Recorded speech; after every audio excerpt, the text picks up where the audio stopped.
అంటే ఇప్పుడు నేను లవ్ చేశాను అంటే లవ్ చేయాల్సి వచ్చింది విన్నా, ఇదేంటిది నేను లవ్ చేసా ఆయన పెళ్లి చేసుకోవాల్సి వచ్చింది? నాకు పెళ్లి చూపుల్లో నచ్చాడు, ఆ ఆ అబ్బాయికి నచ్చాడో లేదో తెలీదు.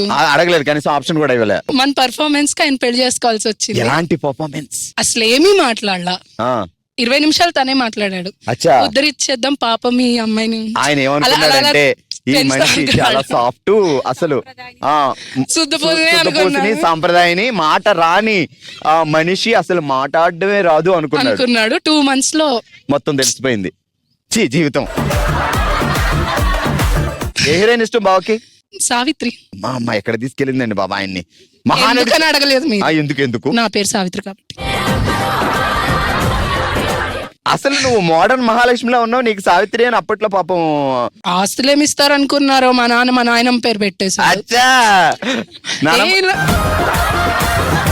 ఒట్టి పేరు ఇచ్చింది అంతే. అదే మిగిలింది, నోరిచ్చింది. చాలా అమ్మా, ఈ ప్రపంచంలో నోరిస్తే చాలు. బాగా సాఫ్ట్వేరా? యా. నువ్వు కూడా సాఫ్ట్వేర్? Makeup artist. బావకి కాదు, భామల్కి, సత్యభామల్కి. ఎప్పుడైనా బావ బయటకు వెళ్తుంటే మేకప్ చేసావు చెయ్యు నువ్వు? ఎందుకంటే ఎక్కడ అమ్మాయిలు ఆయన చూసి ఐ లవ్ యూ అంటారో అని. మీరు ఆయన్ని చూడలేదు, అతని పక్కన నేను వేసుకొని తిరగాల్సి వస్తుంది, అంత ఫేర్ ఉంటాడు. ఆయన అంత ఫెయిర్ ఉన్నావు ఎలా పెళ్లి చూపుల్లోనే బ్లాక్ చేసావంటే గ్రేట్ నో సిస్టర్. వినయం, విధేయత ప్రదర్శించావు. చూసారా అమ్మాయిలు, మీరు కూడా పెళ్లి చూపులో ప్రదర్శించండి. ఏంటి అంటే ఒక ప్లానింగ్, ఒక విజన్ తో అలా వెళ్ళిపోవాలంతే. చలో మరి మొదలెడదాం. బంగారం కోసం ఆడాళ్ల పోరు, రేటు పెరిగిందంటే బోరు.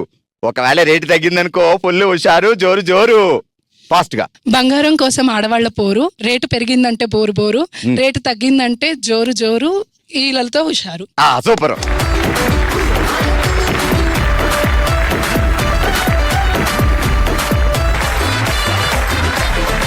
ఆల్ రైట్, చూసారు కదా మరి ఫస్ట్ రౌండ్ లో ఈ రేంజ్ ఎంటర్టైన్మెంట్ ఇచ్చిన తర్వాత నెక్స్ట్ రౌండ్ లో గేమ్ రౌండ్ లో ఎలా ఉంటుందో ఏంటో ఇప్పుడే నాకు టెన్షన్ వచ్చేసింది.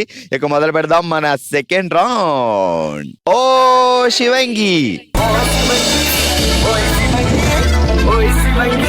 శివంగి సెటప్ ప్లీజ్.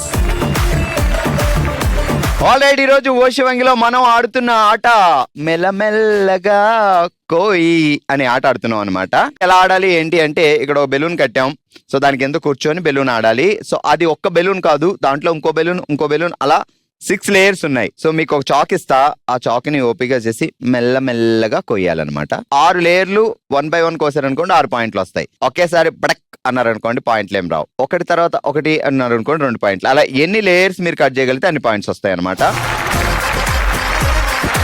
ఆల్రైట్, మనం ఆడుతున్నాం మెల్లమెల్లగా కోయి ఆట. ఆడడానికి సంజయ్ గారు రెడీగా ఉన్నారు. సో సంజయ్ గారు రెడీ కదా? 6 లేయర్స్ ఉన్నాయి, మీరు ఒక్కొక్క లేయరు అలా అంటే దెబ్బ తగిలినట్టు ఉండకూడదు, దెబ్బ తగలాలి. కోసినట్టు ఉండకూడదు, కొయ్యాలి. సేమ్ ఇంట్లో వైఫ్లు హస్బెండ్లతో ఎలా ప్రవర్తిస్తారు అదేనండి. అసలు చేతి మీద ఎక్కడ దెబ్బలు ఉండవు, కానీ అదనమాట. నువ్వు బచ్చగారు, నీకేం తెలియదు, నువ్వు పని చూసుకోపో. సంజయ్ గారు ఏంటి సంగతులు? 6 పాయింట్లు వస్తాయా మనకి? 2 పాయింట్లు చాలా? మినిమం 3. ఊరుకోండి. ఇప్పుడు నన్ను కూడా అలాగే చిన్నప్పుడు అడిగితే నీకు ఫస్ట్ క్లాసా సెకండ్ క్లాస్ అంటే సెకండ్ అనివ్వండి. ఊరికి నా అండవే కదా, ఫస్ట్ అనొచ్చు కదా. 6 అనండి. 6 రావాల్సిందే మనకి. కాకపోతే మీరు నెమ్మదిగా కొయ్యాలి, అలాగా దెబ్బ తగిలినట్టు. Okay, ready? 3, 2, 1 స్టార్ట్. 1 సెకండ్. మీకు కూరగాయలు అవి కోసిన ఎక్స్పీరియన్స్ ఉందా, లేదంటే చికెన్ టక్ టక్ టక్ టక్ టక్ అలాంటి ఎక్స్పీరియన్స్ ఉందా? కూరగాయలు అంతే, అంతేగాని మటన్ టక్ టక్, చికెన్ టక్ టక్ అంటే వాడు పెద్ద ముక్కలు ఇస్తే ఇంట్లో చిన్న ముక్కలు కట్ చేసుకోవాలి కదా అక్క. ఆ ఎక్స్పీరియన్స్ లేదు కదా. వెజిటేరియన్స్ అయితే పర్వాలేదు, స్మూత్ గా కూరగాయలు కోసినట్టే కోస్తారు. స్టార్ట్ చేయండి. స్టాప్. ముహూర్తం బానే ఉందా? బానే ఉందా? స్టార్ట్.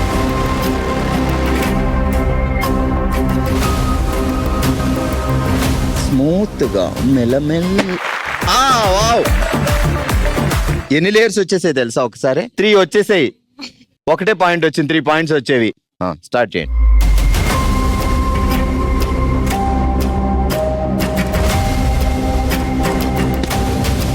టూ పాయింట్స్ వచ్చాయి. ఇంకా ఎన్ని ఉన్నాయో తెలీదు. గుడ్.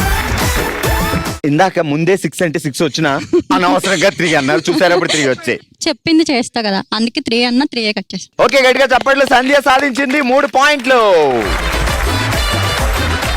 ఏం పేరండి? బ్రహ్మణి సార్. ఓకే, బ్రహ్మణి గారు అంటే ఇప్పుడు చాలా స్ట్రాంగ్ గా ఉన్నారు కాబట్టి మీరు అసలు స్ట్రాంగ్ గా కోయకూడదు, స్లోగా అలా కట్ చేయాలి. మీకు కవర్లు కట్ చేయడం వచ్చు కదా?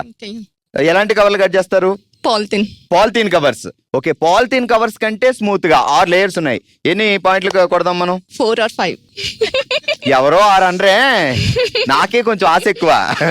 4 కానీ 5 కానీ కొట్టాలి అనుకుంటున్నారు బ్రహ్మణి గారు, అంతే కదా?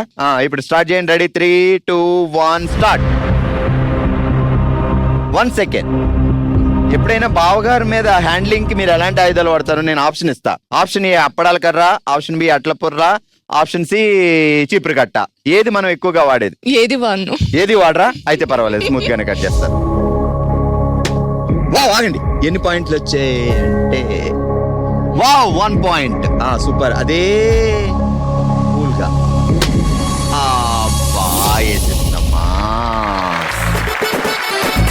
మనం గెలుచుకున్నాం ఓన్లీ 1 పాయింట్.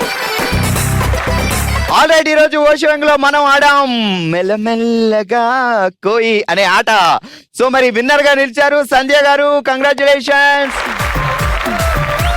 రన్నర్ గా నిలిచారు బ్రాహ్మణి గారు, కంగ్రాచులేషన్స్. కంగ్రాట్స్.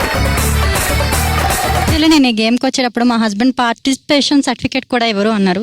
సో చూడు, నేను గెలిచా. అంత మాట అన్నావా? అమ్మా అమ్మా అమ్మా అమ్మా, నువ్వు తడగొట్టు చూపి. సాయిబాబా కమాన్ కాస్కో. మన నెక్స్ట్ రౌండ్ మనసులో మాట. మనమే తన ఫ్యామిలీగా భావించి తన మనసులో మాటను మనతో షేర్ చేసుకోవడానికి ఇప్పుడు మన ముందుకు వస్తున్నారు విజయలక్ష్మి గారు. అమ్మ ఎలా ఉన్నారు? అమ్మ ఆశ్రమంలో ఉన్నారు. మీరు ఎలా ఉన్నారండి? నేను బానే ఉన్నాను. అమ్మ మాత్రం ఆశ్రమంలో ఉన్నారు. ఎందుకమ్మా? ఆవిడకి పెద్ద వయసు వచ్చింది. మా అందరికి 60 ఏళ్ళు వచ్చేసాయి. అందరికి ఏదో ఒక రకమైన అనారోగ్యాలు ఉన్నాయి. ఆవిడకి చేయలేకపోతున్నాం. ఇప్పుడు మా పిల్లలు మమ్మల్ని చూసుకుంటాం అంటున్నారు, కానీ ఎవరికి వాళ్ళు మా అమ్మగారిని చూసుకుంటామని అంటలేదు. మీరు ఎంతమంది? నేను ఒక్కదాన్ని ఆడపిల్లని. 2 అబ్బాయిలు.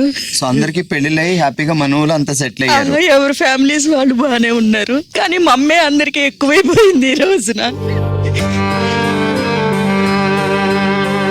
మీరు దగ్గర పెట్టుకొని చూసుకోవాలని మీకు ఉంది, కానీ మా వారు 60 ఏళ్ళు రిటైర్ అయ్యేదాకా మా వారు చూసుకున్నారు. ఇప్పుడు మాకు పెన్షనే ఆధారం. మాకేదన్నా ఆరోగ్యం బాగోపోతే పెన్షన్కి వచ్చిన డబ్బులు మాకు ఉండాలి అని అమ్మని ఇప్పుడు మేము చూసుకోవడానికి ముందుకు రావట్లేదు. సో 2 కొడుకులు చూసుకోవట్లేదు. 2 కొడుకుల దగ్గర డబ్బులు ఉన్నాయి. పెద్ద కొడుకు అస్సలు చూసుకోడు.